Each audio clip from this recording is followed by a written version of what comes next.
How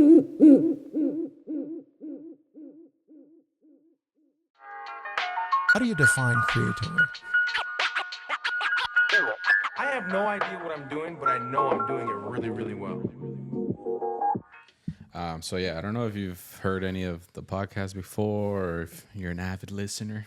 Yeah, I've listened to a couple episodes. Well, what's funny actually, I wanted to tell you that the first time I saw your name that came across was you had a podcast, Yeah, yeah, and this was like maybe 2 years ago, 3 years ago, where I was like I had already this idea, and I was starting to do like some research, and I'm like, oh, is there something similar in Miami or like just in general? Like, what are those creative podcasts? Like, what do they look like? Because I would listen to a bunch of them, like The Future with Chris Do, like all those guys, you know. And I came across this, and I saw people I knew on your podcast, and I'm like, oh, that's sick. It's like the sandbox, right? yeah. Step into the sandbox. Yeah. So that was like, I was like, oh, this is dope. Like people are there's an interest, or, you know, it exists in some form. So like, I was like, all right, you know, I guess I was looking for some sort of like confirmation bias of like, Yeah. oh yeah, like I should do one too.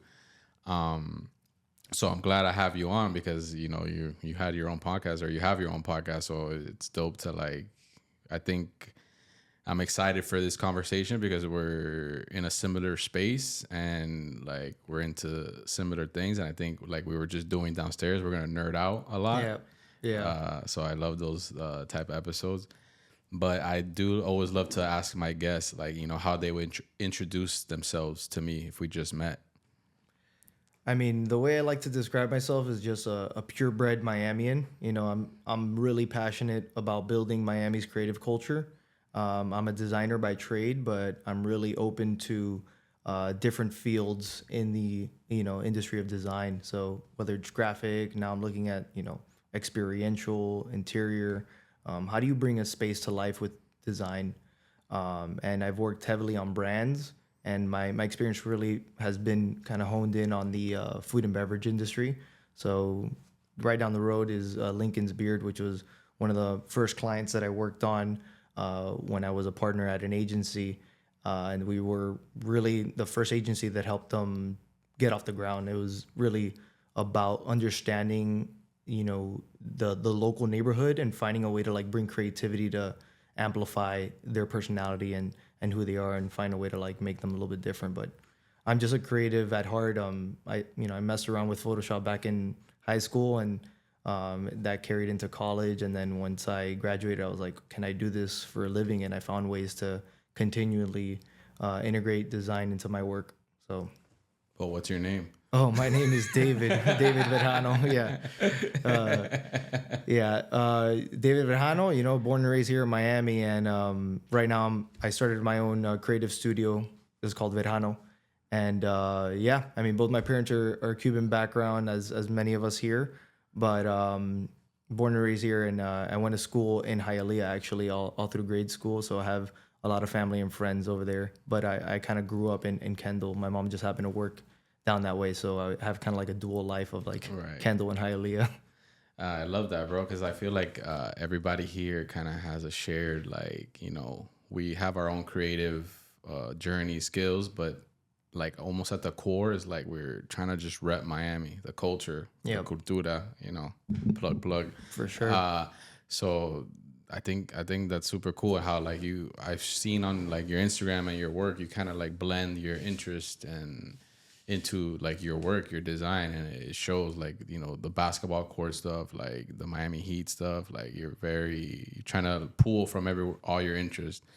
So you said you kind of messed with Photoshop in high school and all that, like you just jumped into that, like, or did you have a creative like spark that kind of started that, or it was just out of nowhere? At first, it was purely curiosity. And then the first application was I had a yearbook class. And so we had to design some things for the yearbook. And that was like the first time I actually had to apply it. Before, it was pretty much just opening up Photoshop and, try and manipulate a photo and do composites and see what these tools are and really messing around with it. And then over time, learning how to use it in different ways and getting a little bit more mature about the way that you actually create things. But yeah, it was purely based out of curiosity. And then yearbook was that first step. And then in college, I kept on using it. I had buddies that would be, running organizations, student organizations. They're like, oh, can you help me make a flyer? Could you help me, design this and stuff like that? That's really where it started like snowballing into actual applications. So you taught yourself. Yeah. Yeah. It was purely, I didn't really, I had one class in college that actually went into Photoshop as well as like Illustrator and a few others. But I would say that like 90% of what I know was self-taught. And that was YouTube University or tutorials? Yeah, YouTube had just started really like, as I was graduating in 2007, YouTube was already like starting to pop off, but there weren't too many people that were like, sharing that information. Maybe you went on like forums and blogs and some people had like breakdowns and stuff. Yeah, you had to like go back and forth, toggle from Photoshop to the blog, copy the text, like see what they're saying, and they would have the little image of like what it is you're doing. But I think looking back, like, I mean, I learned a shitload on YouTube, but like those tutorials of like, because you have to go back, read it, then visualize it, then step by step go back on Photoshop, do it. It wasn't like you can do picture in picture YouTube on one screen like how you do it now, and it's like super quick. It's like you had to really digest it. Yeah. So I think that like helped me kind of learn a little bit like when I was younger, especially with like all the time in the world. Yeah, exactly. But yeah, it was a lot of learning from if it wasn't looking up whatever happened to be online at that time. Now you have like everything available, but otherwise you would have to just mess around with it and see if you could find a way to make it come to life. And what did you study in college? I studied advertising. I went to Barry University and I got a minor in sport management. Oh, wow. So one of my idea was like, oh, I'm going to work in the marketing department for one of the local, professional teams here. And then I had an internship while I was in college for the Super Bowl host committee. So in 2010, when the Super Bowl was coming to town, I had an internship to be in the communications department. And I kind of got to meet people in the industry and kind of learn ins and outs of what it's like to work in sports. And, one of the things that I guess like kept me away from pursuing that was knowing that there was a lot of limited opportunities in the space, especially at that time. And so you have to kind of like work your way up the ladder and get there. And B was the other part that they would ask me questions like, wait, do you love the sport? Do you love this team? And are you okay with working game days? And I was just like, man, is this like a hobby or is this like a career path? And then I just kind of decided that I was going to keep it a hobby to this point. So I was just like, look, I'll admire from afar and I'll focus on like food and beverage and a few other industries that I felt passionate about. So, because they kind of want you to be part of the quote unquote team, like you're all in. Yeah, no, which makes sense. But the point is like, if I then get mad or like unhappy about the fact that I'm gonna be like working the game and not be able to watch it, and stuff like that, then I'm like, is this gonna dilute my passion for the team or for the sport? So I was just like, I don't know if I really wanted to pursue that. Now there's a lot of different ways you can get involved in sports, but I felt like back in 2010, 14 years ago at this point, there was not as many opportunities, and so I felt that it wasn't really the right path to pursue at that point. So you were really, the love of the game was more important than... Yeah. I was like, no, I love this team. I love this sport. I'm going to, I'm just going to be a fan, and then I'm going to, do my work and I could separate the two.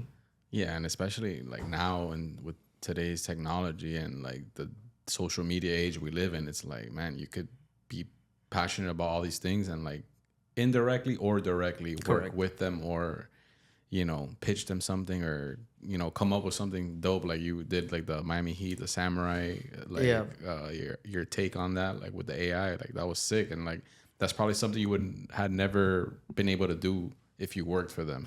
Yeah, it would have been just a passion project or like fan art. It's not necessarily something that's going to be part of their objectives, what you got to do on a day-to-day basis.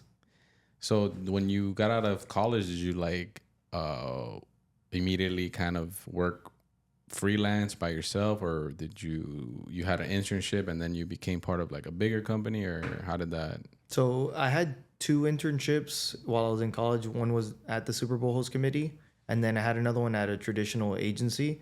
It was a digital marketing firm. Well, they did, some traditional stuff too, but they were like getting into digital heavy. And but their main focus was real estate. And what's funny is that was that was like in 2008. So I saw their team dwindle from like a team of 15 to like 4 Yeah. because the real estate market Crisis. crashed. And I was like, whoa, that was like the first sign. I'm like, also I wasn't finding it as creative. You know, real estate tends to have its own kind of like method and way of like approaching creativity and branding and things of that sort. So it was just like kind of not exciting. So I felt like, well, I got experience here, so now I know what I don't like to do, or like unless it's the perfect project, the right project, the client has a vision. And it also told me about like not pigeonholing yourself into a certain category, like have a little bit of room to do things outside of an industry. Because if that one industry has an issue like that, you're screwed. So you do have to. That was a lesson in like having a little bit of more diversity when it came to your client base or the projects you take on. And so those are early lessons that I learned. For sure. And now you're basically freelance, or not freelance, but you have your own studio. Correct. Yeah. So when I first graduated, I actually didn't have anything lined up until maybe a couple weeks before I graduated. And it wasn't in advertising per se. It was actually in media as a writer. I had one of my last classes at Barry was with Craig Stevens, the main anchor of Channel 7 News. And he told me, hey, if you have nothing lined up, we have a script writer opportunity at this, at the station. If you want to apply for it, I'll put in a good word, and we'll see if you can get in. And I did that, but I had to work the graveyard shift. I'm working like 2 a.m. to 8 a.m. and getting paid like $8 an hour. Like that's because it's a competitive industry. I learned I don't like traditional media for that reason, because it's like, sure, I might not like it, but someone else that really wants to get into it, they will gladly take it at least for some time, and then they'll shift to another. They'll do another shift, or they'll elevate, into another role. But I knew that it was kind of like a temporary thing for the sake of like, hey, I get to like practice my writing skills, be part of media, and then actually 2.5 months into it, I get a phone call from someone that I worked with at the Super Bowl host committee, that he was working at another company, at an iced tea company doing marketing. He's like, hey, I'd like to bring you on board as an in-house marketer. So did that. And I worked there for about a year or so. And then after that, I started kind of like pursuing other opportunities. I, worked for a couple other companies that had marketing departments. And by the age of 24, I couldn't find like a steady spot that I really loved. So I launched my own digital marketing firm. And that's where I really, said, screw it, I'm going to learn this on my own. This is my master's degree, is learning on the ground level, and finding what it's like to acquire clients, maintain them, work on projects and whatnot. And it wasn't until about 2016 that I partnered up with Philip Klump, and we started Beyond the Agency. And that's where we started working on Lincoln's Beard, and it kind of like snowballed into a much bigger agency now. They do a lot of like spirits and food and beverage as well, and kind of like grown the agency to the point where there's a lot of national and international clients that they're taking on. That's awesome, bro. Yeah. No, and especially at that age, you think like at 24, especially at that moment, you're probably a little scared, or like, you don't know what's next. But it is the perfect age to be like, yo, I'm gonna start my own thing. I'm gonna learn on the job, because you have so much runway to fail and learn, and then you do learn how to have your own business, which even if you don't work for your own business, is lessons that you could take into another agency or position or whatever. Yeah. But I mean, at that time, did you have trouble getting clients? Like, what was your move when you first went on your own? So a lot of the people that I had met through the course of the other internships and jobs that I had, they were either at an agency or they had their own brand and they needed help. So I was either white label, working as like freelance for agencies while I acquired direct business, or working in that kind of capacity. And that's kind of like how I operated. A lot of partnerships, a lot of like helping other agencies fill a gap in areas that they weren't, too versed in, as well as like working directly with some clients that had, they needed a website, or needed SEO at the time, or, some sort of design or branding work. So now I just really have honed in on doing a lot of like brand identity work. And if a brand is already set, then, how do you express it? Is it a website? Is it a campaign? Is it like an activation or some sort of like product design, merch? So like, it's really like, cool. Are you set here, or do you need a policies? All right, we're good here. Now, how do you actually show it to the world? How do you like really express it? So what do you think are like kind of the differences or the benefits of maybe having your own business, your own baby that like is yours versus like working with a team, working with an agency? Like you find them more, I guess, stressful or unstressful or I think, I mean, the biggest pro is obviously having full creative control to kind of like guide the ship where you want it. So if you are creative, if you are a visionary in some capacity and you have these ideas that you want to bring to life, like now you have full reign to do it. Having partners is good because you have people to check you, but sometimes also they might have a different opinion, and then it could create friction, or you might not be able to push forward on things that you are passionate about, because you have to be a team player and you have to find a way to make sure that everyone's on board. So that's everything has its pros and cons. Obviously, being on your own, and especially when you're starting up, like it does suck being in a silo to a capacity.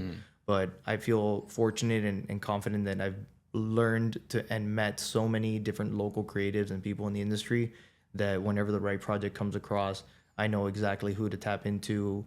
I know that I can help them and vice versa. And so I think that just amassing the network that I have over the last 13, 11, yeah, like since 2013 is when I started. So it's been, and obviously since before then. So it's been a long time coming of building this up. And so, yeah, that's kind of like the things that I weighed when I decided to go on my own.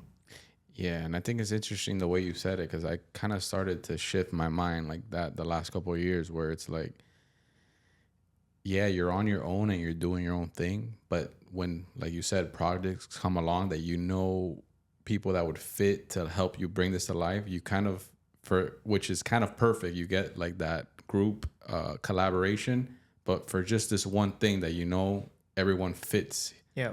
But then it's not like, all right, let's do it again and again and again and again. And then it kind of starts to get watered down or you're not as passionate or whatever. But it's almost like these one-offs where like, all right, let's all hands on deck for this thing. And then thank you. And then, Yeah. we kind of, but then you build like your little arsenal of people you can rely on. And then vice versa. They know like, okay, his strengths are this, my strengths are that. For the next one, maybe I hit him up or we work on this. So I think it's like you said, like that balance of like, yeah, I love being alone on my laptop and just like going in and not talking to anyone. Yeah. But then there is like, that human nature. You want to like work with people, you want to collaborate, and it gives you an extra spark. Absolutely. And I think that's also a really agile and effective way to approach things. It's not the greatest because like, that it's like project by project and it could be piecemealed. It's not like this long-term thing that you could just know that there's going to be continual projects that everyone fits in the same role. But I think that that's the nature of like where we're at right now. I think if you are going to be like effective and you have to be like transparent and truly like understand your strengths, I think that is a good way to like, this is the right person. I've had projects that come my way that I'm like, honestly, can I take it on? Sure, absolutely. But do I feel like I'm going to do the best job or do I feel passionate about it? Okay, the answer is no or maybe. Then I'm going to immediately think about someone else that I could put in that role or refer so that they could do the job. And then the reality is like you can be as prepared and qualified as possible for something. But if one company hired 3 different designers to do their brand, they would all come back with radically different designs. And who's to say that one's better than the other? You know what I mean? Like they could each in their own way be effective, expressions of the brand or like their own kind of route. And it isn't until you go to market and really like get the feedback from people that you can tell, well, one's better than the other or whatnot. So you do have to have some humility and understanding that like it's not you or anyone or no one. It's like anyone. There are plenty of people that could step into this. If you happen to be qualified and in the right position in the right moment, then you just take it and do the best you can with it. Yeah, and it's not personal. Like, yeah. Have you always had that mentality though? Like, Oh, yeah. like when you submit something or you're working with a client that like no, my work is the best. Like, I'll feel that my work is if I'm confident in my work, I'm gonna be like I did my best work. That doesn't mean that it's better than anyone else's. I just think that you have to have confidence in what you're doing and then let, the end user, let the final judge of it be the one who tells you or you decide, whether you're the best or not. I'm not here to just be like, hey, everyone back off. Like, this is mine. It's more of like, I'm going to do my best. I'm going to go out on the court. I'm going to play my best. And when it's all said and done, the clock hits 0, then, that's it. I left it all on the court. I love that. And did you ever have trouble like, or currently like, saying no, like turning down? Because I know like you are kind of a Swiss Army where you could do a lot of things, maybe some things are better than the others or you're more passionate about others. But like you said, you could, because I've had that trouble too, where I'm like, yeah, I could definitely do this graphic design stuff and this, but I guess I could throw in that email marketing thing because I do know how to do it, but I hate it. Yeah. For sure. And then I've done so many things that I'm like, yeah, can I do it? For sure. Do I want to do it? Not really. I think early on I had more trouble saying no, just because you're so early on, you're like all giddy and young and trying to like, take on whatever you can. But as I've gotten older and kind of like learned the ropes, I've also learned how to qualify clients, asking the right questions up front, and really like deciding like, hey, we're going to have this conversation beforehand. It's kind of like a discovery or an alignment phase where we decide if we're a good fit for each other, because that's the way it should be. It's like, maybe I'm the right fit, but you might not be the right fit as a client, and vice versa. And so why would you want me on your team if I'm not the right fit, or if like I know that this isn't going to work because just by the way that you've told me some things, I know that you're not in the right position for it, or it's not the kind of work that I really want to put on my portfolio or really like build on. So I feel like it might be a waste of time for me and a waste of time for you, because you're now going to get someone that's going to do just enough to finish it off. I don't like doing that. I like doing work that I can be passionate about and confident in sharing. You obviously have to do some things for the sake of money, because at the end of the day you have bills to pay, but for the most part I've gotten a lot better at being able to say no, or at least refer to other options and other people. Yeah, you got to be like humble but yet confident to say no, because like you said in the beginning, you're almost like, if they come asking you for help in this project, it's like they automatically assume you owe them a favor because they're almost giving you this opportunity. Yeah. But it's being like aware of like, yeah, but I might not be the best for this opportunity. So I'm actually helping you in the long run. You just don't know that right now. Yeah, no, and I think some of the things that you learn as you work on different projects is like also what your role is in that project, and how sometimes no matter what you do, it might not change the outcome of that business and its success. So like I ask a lot of questions about the business. I try understanding the business as much as possible without being an operator in it. Because like if I'm going to market it, I should know the ins and out, how does this work? And then really get an idea of like, where are you in that phase? Are you like still startup? Are you mature? Have you been around your legacy? You've been around forever? And seeing like where they're at, and seeing if like, does any amount of marketing or branding actually push the needle? Or are there things internally that you need to figure out before you even talk to anyone about marketing? And those are questions, like I prefer to have that conversation up front, because I feel like at the very least you should have some level of respect from someone that is looking at it from that angle. Because at the end of the day, cool, I can make some dope branding or something that resonates with your audience, but if your business is not functionally working, you're not, the X's and O's of it aren't working, like it doesn't matter what I do, it's all going to be for nothing. So having those kind of conversations up front and being transparent, I think is very important, so that you could set yourself up for success on both sides. For sure. Especially in Miami, like, because a lot of people would just be like, nah, I got you. This is the rate. Yeah, exactly. No questions. There's a lot of people that just jump into it, which is fine. But I just, I think we've all been burned in some capacity of working on a project that then disappears, or like they're no longer in business, or whatever happens. So, and also been lucky to work on a lot of brands that are outside. I think one thing that during the pandemic era that was kind of good was people were used to just doing like virtual meetings. So like we're meeting clients across the country, in California and New York and other cities and states. So I got to learn how people operate outside of Miami and see how they approach business, and, learn from that angle and not just strictly stick to the locals. I love, local businesses and finding a way to help them grow. And I want to continue to do that, but I obviously would love to work on brands that are even outside of Miami and, you know, beyond. Right. And that discovery phase, like, do you do that? Is that a call, or like you have it kind of automated, like a set of questions you send out, or how does that work? More recently, I've just kind of created like an intake doc. It's a questionnaire of sorts that ask, you know, certain, there's some that are pre-made, but there's always like, if I know what kind of business it is, I'm going to adjust some of them.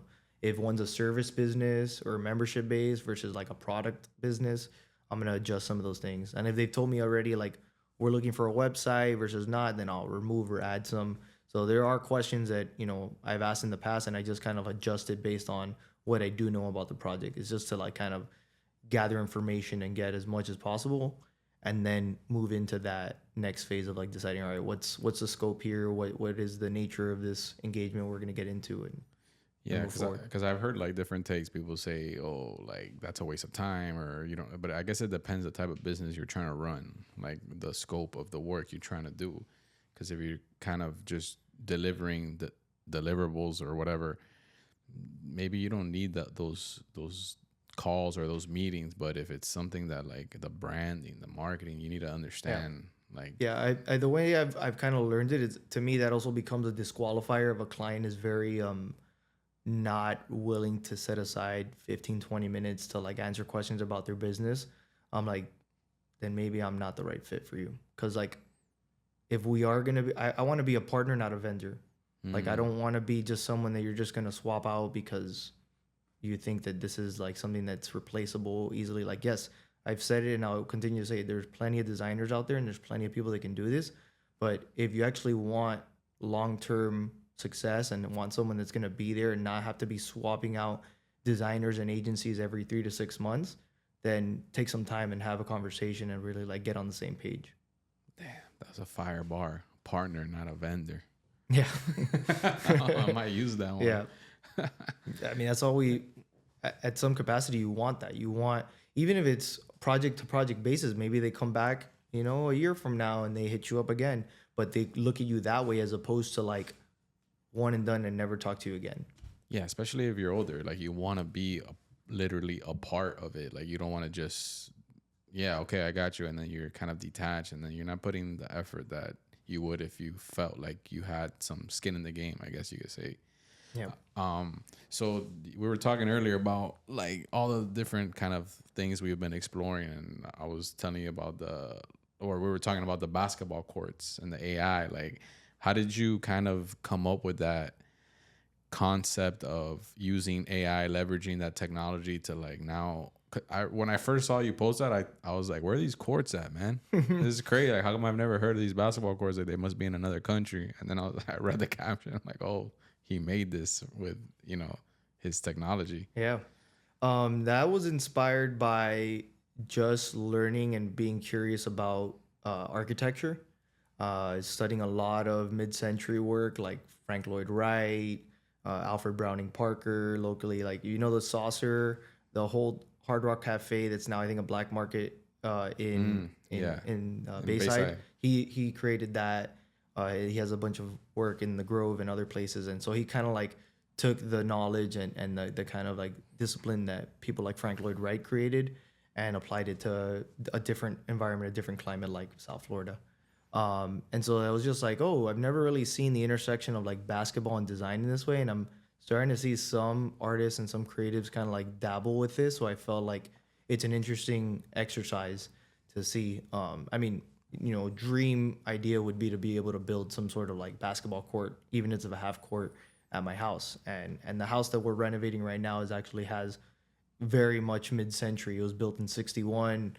It has that very like prairie style look and feel. So it's like I'm doing it for the sake of like, we're renovating this house. I have to like study it for my own, you know, as a designer, as a creative. Like, I want my space to be something that's a reflection of what I love and you know, what the values that I want represented in design, and obviously just throwing in basketball, which is something that, you know, I've always played recreationally, and it's just something that I feel like I've learned a lot about myself, about confidence, about recovery. I've torn both my ACLs playing basketball. I got one. Yeah. I have no ACL. So yeah, so it's been 7 years. Brothers. Yeah.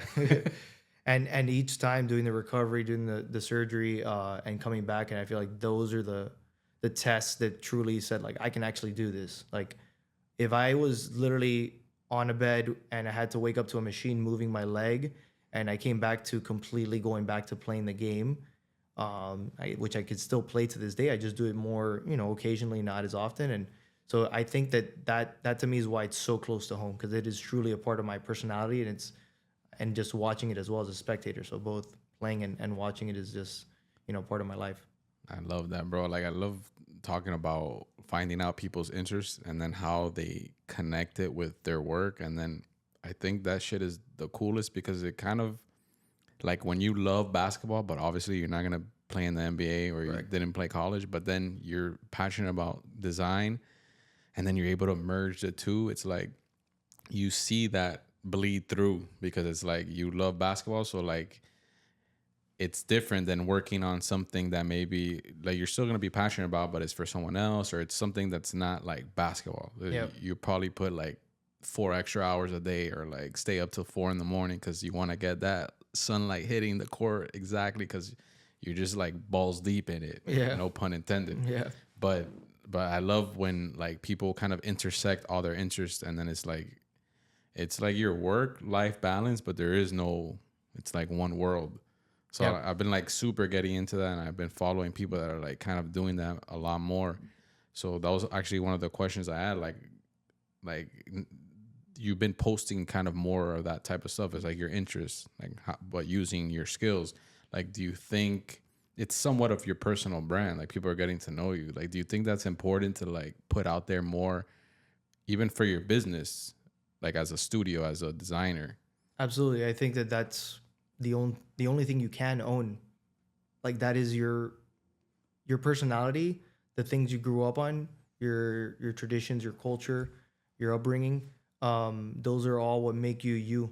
And that's like you can trend chase, you can find ways to see what's hot right now and jump on board and whatever the bandwagon. But it's really if you double down on what you love and what you do and what people know you for, then nobody can steal that from you. That is yours. And the way you think and the way that you express yourself, those are all things that are ownable.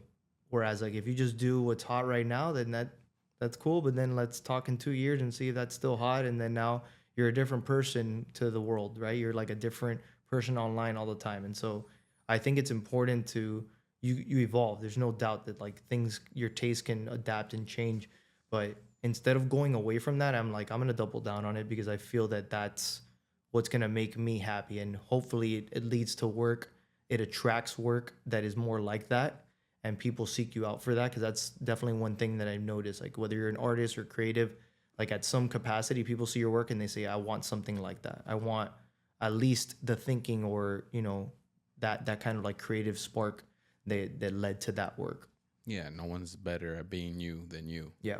And also, like, I think there's something, not all the time, but like you were saying earlier, like there's great graphic designers, great artists, great creatives that can execute whatever the project is in their own way. But sometimes the thing that separates you apart is like, oh, he fucking loves a Miami Heat, or like he's building these like custom architectural basketball courts, and like I'm into that. And then sometimes you just like vibe or connect on something like that where it's like an overlap. Yeah. And then that is what makes the business relationship work, because you guys have similar interests, similar values, and then it's easier to work. And then it's like you guys you already know you vibe off each other, versus like, okay, this guy's great, this girl's great at doing this, but like I don't know them. Yeah. Yeah. And that's the other part. Like I could, doing social content for so many different brands over the years, and then also doing it for myself, my other agency, and figuring out like what's the best way to showcase your work or put yourself out there. And instead of like going to like what has been the most run of the mill kind of content, here are 5 tips of how to market your business on social, or here, the top 7 ways that, these are the 7 trends that are blah, blah, blah. And I felt like that's just so disingenuous. And if you want that, you'll find that, there's plenty of people doing that. But it's like, if you do what's yours, what's truly close to home and what reflects your creativity, that's something that wow, I haven't seen that before. And I'd rather 10 people stop and see that than like 10,000 people see the same, trend chasing kind of content, because to me, that's just more of like filler, and it's not really like something that has stick, something that can Yeah. actually like hold someone's attention and have recall. And I think the only metric you could really use right now is when people share or save your post, that there's like, oh, I'm willing to go back to this, or I'm willing to like share that with someone close to me or my network. So if it's just like likes and comments, then it could just be vanity. It could just be like, cool, that's a nice photo, that's a nice little post, but I'm gonna forget about it in 10 seconds. Yeah, bro. And I've been seeing a lot more of that lately. Like a lot of my algorithm, that what pops up is like these, which some are actually super valuable, but then now you can tell when people are doing it like to give you value, or doing it for like just the stats and the likes and the comments. But it's those videos of like, oh, 5 websites from a creative director that you need, Yeah. or like download these 3 fonts, and it's like Yeah. some of them are awesome, and then some of them I'm like, bro, you literally just gave me like 3 sites that everybody knows. Yeah. But everyone stopped to like, but Yeah. then you see more and more of that, and then those kind of get watered down, and you stop stopping on them because Yeah. they're not as engaging, like you said. I think it's important. Like it also, you have to look at the grand scheme of like whatever your content plan is or whatever you plan on putting out. If you layer that in every once in a while, that's fine. But if that's like everything you do, then you're putting yourself at risk of just being forgotten, because it's like that's it. Yeah, and then that's what like makes me think, because they're essentially putting stuff out that's like somebody else's either website or creation or resource. It's not theirs. They're just giving you the information, which is useful, but like you said, at some point you have to kind of have your own unique content that you're putting out. How do you like kind of balance that, creating content for yourself, or showing your work, but also making sure you're not sacrificing the quality of like your client's work, or your actual business? Yeah, I mean, I constantly have a sketchbook that I'm always like writing ideas and sketching them out, or having like some sort of visual cue to be able to like, oh, this is what I want to do. And then I'll be able to transfer that onto something like Notion or Figma or whatever platform I'm on. And I just have a rolling kind of like hub of ideas that I can always look into and be like, all right, what do I want to tap into now? And which one do I have the enough assets or stuff already in a place where I could just like take it and run with it. And there's some that just need to take more time. Like if I want to do a process video of like how I did things, maybe that's going to take a little bit more. I have to record myself, I have to record the process, I have to maybe script parts of it. But I always keep that running. And then when it comes to client work, I think if you dedicate at least a portion of your time to doing the things you're passionate about, that feeds into when you're doing actual work for clients that might not be as passionate about. It's still, you're in a flow state. You find ways to make sure that it's still quality. You should have some level of pride in the work that you put out. You don't want to just push something out for the sake of checking it off the list and then moving on, unless that is exactly what the client put you in a hole for, and you happen to be doing it because it's I don't know, a necessity. But I don't like putting myself in those situations. I'm always like, if we're doing this, it's because we want to build something long term. It's a bigger project, and I want to have some room, like white space creativity, to be able to take a step back, look at it, sleep on it, come back, and then be able to like say, all right, now with fresh eyes, like I would actually tweak this, and now this is how it's going to look on the website. This is how that campaign is going to look in that carousel post or whatever the application is. Yeah, and you almost like start to resent the client or the person, but it's not none of their fault. It's really like, oh, I'm spending all the time working on them. What about me? Yeah. And it's like, yeah, but you created this situation essentially. Yeah. So like, but yeah, I think I'm trying to like figure out that flow. So like, you have this idea book, but when do you know to go to it? Like, is it when you have a pocket of time, or you're consciously like, all right, on this day of this month of this week, I know I'm going to create something for myself? Or Yeah.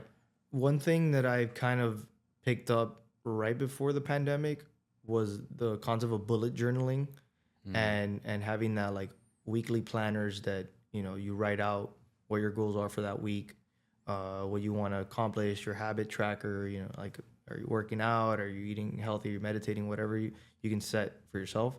And more recently, especially when I launched my own studio, it was like I made it an effort to, on a weekly basis, allocate at least, a slot of time, 2 or 3 days a week to actually work on this stuff, on top of the client work and any other stuff like networking and client meetings and proposals and whatnot. But yeah, you have to make a conscious effort. Like if not, you forget about it. It goes to the wayside, and you focus strictly on client work. And when you blink an eye and 3 months pass and you haven't updated your portfolio and you have no new work to show, and you just kind of like been so caught up in the client work in the business that you haven't focused on growing the business or like showcasing the true side of it. And do you ever think of like, because you start putting out content that you create for yourself or things that you're interested in, even by design or indirectly, like you do gather a following of people that like your stuff, that love your stuff. Like, do you ever think of maybe how you can monetize your own brand, or is that something you're not even thinking about? You're just kind of doing it to promote your own work? Or Yeah, I mean, I've thought about stuff like that. I think I've gone through the ideation phase of like, what would something like a course look like, or what would some sort of like resources that people would want look like, and then also trying to figure out like from the people that follow me, which ones are just strictly like family and friends and follow you because they support you, versus true people that are in the space on the creative side or potential clients, and seeing like, well, how do you segment those things? Obviously, having the studio and then having your personal profiles is a good way to segment that, but there's still overlap. Like, there's still people going to follow you to support you. I haven't gotten to that next phase of like actually developing and monetizing. I want to do it in a way that's actually true to me and I feel is valuable, and not just like, again, trend chasing and become a course bro who's out there just like, oh, course, bro. These guys, this is how I scaled my agency to 9 million in 3 days because fucking, Of course, bro. Yeah. There's a lot of those for sure. Yeah, that's never gonna be me. If I do something, it's because like I truly feel that there's value in it and it's worth doing, and that's why being a little bit of a perfectionist or someone that wants to make sure things are really well done, it's prevented me from taking that next step of actually developing and getting to the point of like launching any kind of like membership or paid platform. Yeah, and I think it's important to like figure out what that looks like, because like I've thought about like if I did ever offer a course, like, well, and then I stop myself, I'm like, bro, I'm not gonna take one-on-one calls with people, and like that's like, the other part of that's it. that's not who I am. So like, why am I gonna force a course or maybe like an instructional video, but then what am I really selling? So it's like, I think that's super important, because people just think, oh, this is like what I see everybody doing, the trajectory. Like, you do your work, you're an agency, you're a freelancer, you put it out, and then next step is offer a course for people similar like you. But then it's like, are you really providing value, or are you just doing it to do it? With, you probably make some money. Yeah, I think that the one thing I would do, and it probably isn't as scalable unless you just record everything. The only thing with like doing the pre-recorded stuff is at some point, especially if you use like a platform, any program, if there's an update to that, then you got to go back and like update that. Oh, this is the way you used to do it. Now you got to like whatever. But a lot of the process that I do when it comes to onboarding a client or taking on a new project, I always host a workshop anyway. So extracting that and saying like, let's say we only did the workshop and I didn't do any of the work afterwards, that could help a client for their internal team if they have a creative team to execute. It could help other agencies if they want to find a way to like, these are some ways you could position, the way your process and the way that you deal with clients and projects. So I think that that's something that I feel like I already do it anyways as part of my process. I wouldn't mind selling that or doing that as one-offs. And because I feel like that does provide value. That's the one feedback I always get when I work on a project, is that people feel like going through those steps, that it illuminates and it clarifies what they're looking for, so that they can actually run with something, whether it's, again, me doing that final step of creating the brand, or if they have someone on staff or on deck that they could do that with. I mean, I think even doing the workshops, I mean, you're essentially doing that already. You could even record that and like, repurpose it or whatever. But what are those workshops entail exactly that you do? So after we get that initial intake and those questions in the discovery phase, and we agree to the terms, usually a discovery workshop is like a 1 to 2 hour session where I craft a series of like questions and exercises that really dive into your brand and kind of like personifies it or put it takes you outside of what you traditionally think and how you think of your brand.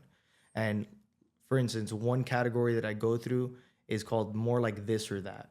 And then you end up, are you more like a Tesla or are you more like a Jeep? Why?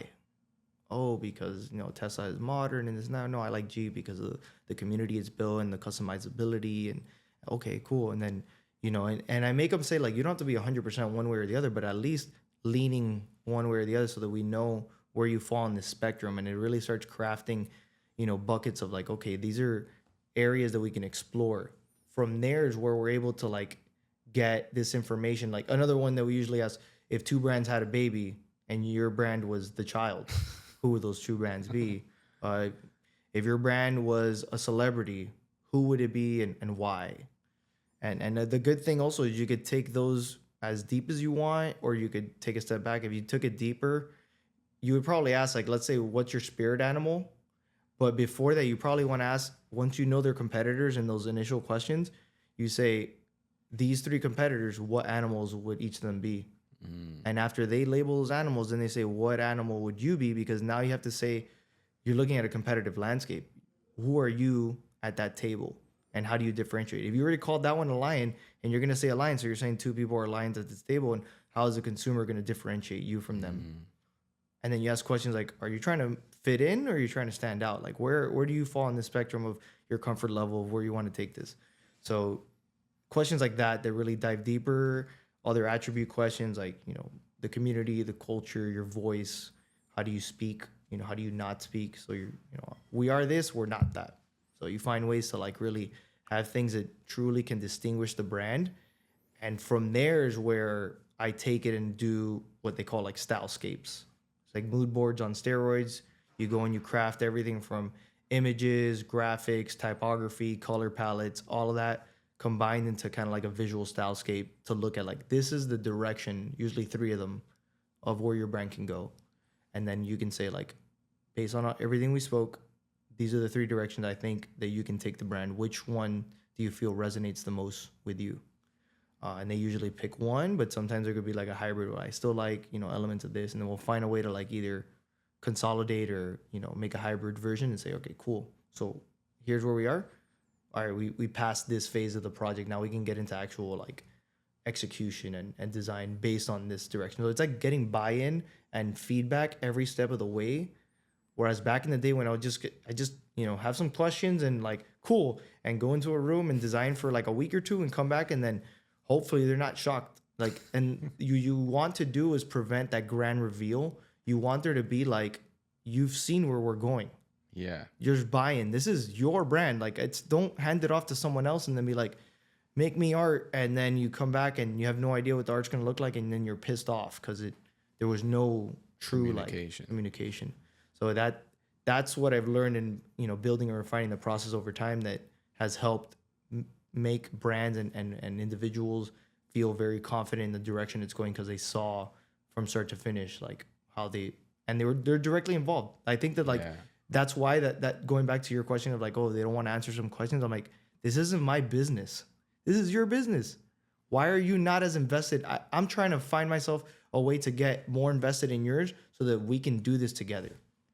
And that indirectly, like that's a crazy amount of added value because you're almost helping them. Like that's an exercise they probably have never done or in a way they've never done. So like they're being able to step out of themselves and think a different way. Like, okay, how do I see myself? Or how do I see those people or my competitors? So like that process in itself is like probably helps them more than they even know. That's what I'm saying. Like, even if it's just that and you hand it off and then they get to do with whatever they want with it, at least they have like some clarity and some direction in where the brand should go because they've also exhausted and looked at things of where they don't want to go. That's what you disqualify and you remove. We explored that. We knew what that could look like. We don't want to go that route because we actually at least dabbled and looked at some directions of like what that could look like. we went more grungy, but you know, we looked at it and it's not really the vibe we're going for. We like this direction more. It's crazy how much design and like that process is psychology. Like you're getting to know what someone's thoughts are, what do they think of themselves, or how do they see the world. Like it, I could see why that's such an important part of like the process, because you're able to, like you said, deliver the final product, but then they're almost like, oh yeah, I see it, Yeah. because you guided them the whole way and they were able to like understand the concept. Yeah. And one thing that's also interesting is like having when you're aligning with them and understanding like who their client is or who the end customer is, that becomes the like third party goalpost that you can always point to. It's no longer of like, oh no, the client saying like, oh, because I like it. Or me saying, oh, just because I think it's dope, this is why you should go this route. No. What is your consumer actually gonna like or not like? Because if we do all this and they don't like it, guess what? It was all for nothing. So we have to keep that at the forefront, because this is as much as it is for you for the business, you're the one serving them. And if they don't resonate with it, it doesn't matter what we're doing in this room. Yeah, you have to have like always a North Star, so that like it's almost objective, that you guys can both agree like, oh, we're kind of veering off a little over here or over there, but like, look, this is what we together came up with. So, you know, let's try to get back to this. But I mean, that's a long, not tedious process, but like there's a lot of steps. So like you gotta have patience, especially. That's one thing that I've been gifted with is patience. It's the one thing that I've always just been really calm in situations, and like whatever amount of time it takes to get it done, I'm willing to do it. And some people, you know, aren't in that same mental space, or that's not true to them. But that's the one thing that I was like, if I'm going to do this, I'm going to do it methodical. I'm going to make sure that we're aligned, that whatever time it takes to do it right, I'd rather spend that time so that the lasting impact is something positive and something that you can actually use. That's an important skill. Patience. It's like one of the top. But how do you, like, where does that come from? Or do you have some maybe like habits or routines that like allow you to do these things and all these steps and all these processes while working on your clients, while working on your personal brand, while handling the business side of your creative side and life and relationships and renovating a house? Like, Yeah, it comes from, I mean, I think it was just a virtue that I feel like was ingrained in me. My mom was a teacher. She works in the school system. So teaching and the way that she kind of brought me up, I felt like I learned from her, and kind of like the way that she would just make sure that I understood things and processes and different elements. And then the creative side, I guess, somewhat comes from my dad. He was actually a DJ. He started when he was 18 years old, and so he's on the music side. It wasn't until recently he stopped DJing, but he still works in, you know, Spanish broadcast. And so I feel like that's where I get, even though I'm not really a musician or like know how to play instruments, like hearing that, growing up on music like disco and stuff like that, I felt like, you know, opened me up to different perspectives and different kind of tastes. And so like merging those two together, I feel like I got a piece of each of my parents there. And then that's, you know, influences that definitely have carried into my personality. that's like the best of both worlds, like a teacher, an educator, and then like a creative musician. And like having both of those balances is definitely probably what helped you, you know, develop that patience, but also the creativity. So when you were talking earlier about the creative mornings, like, can you tell me a little more about that and like how that came about, or like, you know, what that entails exactly? So I'll take it like one step back. Is like when I graduated college and I went through that phase of like trying to find the right job and trying to land in a spot, and finally getting to the point where I branched off and did my own digital marketing agency in 2013. I said, you know, I knew how to do social media. I knew how to be out there both as a personal brand or representing brands. And I was on Twitter heavily, like looking for people locally talking about marketing, social media, and other stuff. And I engaged with some people. And I remember asking someone, I was like, hey, do you know of any events that are happening in Miami, or like networking events? And this woman, Estrella, she did social media, but she also was like in law, and she has like a unique kind of like perspective there. she told me, oh, there's this new event like starting up next month actually called Creative Mornings. It was November of that year of 2013. So it was like literally the same month that I got incorporated and everything. So I was like, all right, I got to hit the ground running, meet people. I went to the first event. I was like, this is dope. It was here at FIU. Um, the local speaker, and I spoke to the organizer. I was like, hey, how do I get involved?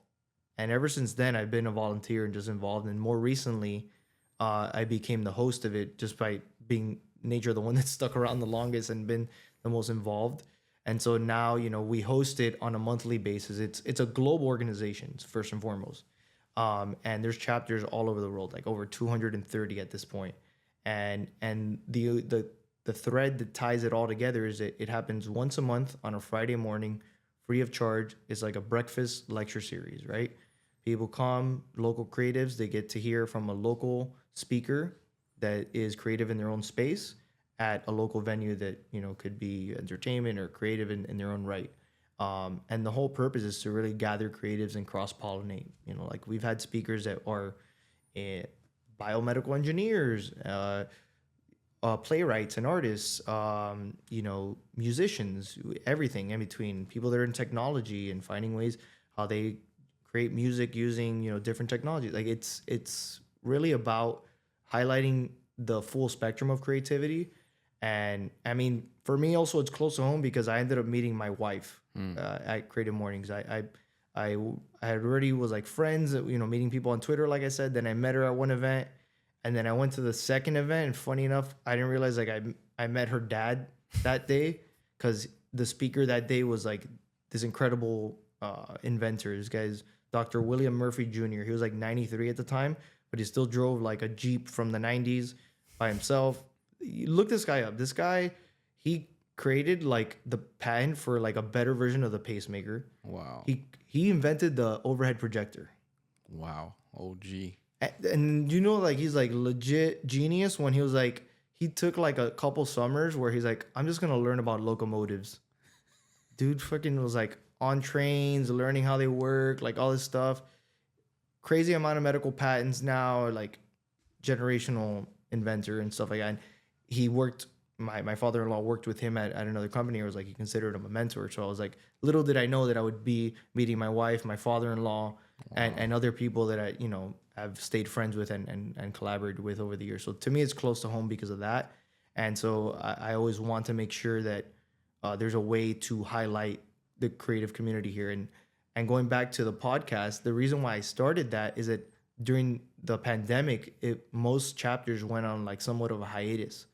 And then I was like, I felt like I was lacking that connection. And I was like, why aren't there more people talking about the creative community and highlighting it? And I didn't think that I needed to be the only voice. I felt like I wanted to be one of the voices. I hope that 10 to 20 of these podcasts start so that people could actually like spread the word and connect. There's different communities around the city that you don't get to meet and learn from because you're not there, or you didn't have that initial kind of like, running with that group. So I think that there is a lot of opportunity to connect people. So I'm, really grateful to be here and help keep passing that on and hopefully it keeps growing, No, thank you, bro. And I mean, that's all what we're all about here is like pushing the creativity forward. And it's like you said, like, especially in the last couple of years of really like diving into this and meeting more people and kind of being in this world, you realize like, oh man, there's talented people in every nook and cranny that do super specific and super unique things. And like, it's cool not just to showcase it, but like to talk with these people and like and let people hear. And bro, I always think about it like, because sometimes I start thinking about the podcast. I know, how do we do this and that, and I'm like, bro, if I could just even give the guest a dope clip so that they can share it with just their followers, so then that they know what they do now or how a little bit more of their personality or whatever, then I feel like that's already in itself enough. Like I'm sure some people will listen to this, but it's more of like, we're kind of spreading that vibe of like, bro, whatever it is you do, like, just do it. Like, share it. And like, that's one of the reasons I started the podcast was like, how do I share my interest without like talking about it? Yeah. Like directly into the camera, just like having a conversation with you. Yeah. And then it comes out. I agree. organically. That definitely was like the mindset that I had too. I was like, how do we keep highlighting local creatives? How do you have these conversations with them? And then like one thing that I learned when I was a partner at the agency, at Beyond the Agency, we hired an actual like consultant to come in and kind of like help craft, our position and where we want to go and learn the sales funnel and all these things. And like one of the key things that we took away was this idea that a lot of times brands are like stuck inside a jar looking out, and it takes like someone from the outside to like walk them around it and see like, this is what you're missing, these are your blind spots, this is how people are looking you from the outside in, kind of thing. So like you're getting more of that 360 POV as opposed to like your one first person shooter kind of point of view, Yeah. where you're just locked in and you don't know what the hell's happening. So you need other people, you need some sort of external perspective to really guide you. And sometimes that makes it easier for creatives to share their passion instead of just like sitting in front of a camera and doing it like this without unprompted, right? Like without Right. anyone else to like have a conversation with. Nah, and sometimes you're in a vacuum. Like even if you're a graphic designer, then you almost only talk to graphic designers, or like that's the content you're consuming, or that's what your Twitter feed is. But then, like you said, if you start stepping out, then you see, and this is what like this place is like, you different perspectives of like, yeah, I don't know the technical aspect of what you're doing, but this is what I see that maybe could make it better. And then you're like, wow, I never thought of it like that, because I was thinking it could only be this way. Yeah. So like I think that's like super important to like open up for any creative, really. So I'll just leave you with this last question that I love to ask everyone, obviously. What does creativity mean to you? I think creativity means like your truest form of self-expression. Everyone is gifted with different talents and different virtues. And I think going back to like how I came about picking up design, I learned that like words, whether it's written or verbal, were like, they felt limiting. They felt like I'm only getting so much out of it. I felt like words were boring alone. So I was like, how can I visually show this? And I picked up a camera and I did photography in college, and then I was already doing Photoshop, and then I'm like blending both worlds. And then, obviously the interjection of other stuff. Social media was like the perfect platform to express all those forms at the same time.